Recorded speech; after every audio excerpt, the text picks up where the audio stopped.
তোমরা সকলে কেমন আছো? আজকে একটা নতুন ছোট্ট মিনি ব্লগ নিয়ে চলে এসেছি। তো বিকালবেলায় গেছিলাম হচ্ছে পার্কে, আর এইখানে দেখো মাম্মাম কি করছে। মাম্মাম উঠেছে ঘোড়াতে, তারপরে ঘোড়ার থেকে চড়ে টড়ে এখন উঠেছে দোলনায়। তো দিদির কোলে বসে দোল দোল খাচ্ছে।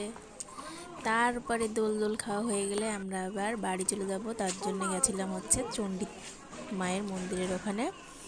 তো গিয়ে প্রণাম টনাম করে এখন এই যে বাড়ির দিকে যাচ্ছি। তো আমি তো জানতাম না যে মঙ্গলবারের দিন পালনই হবে।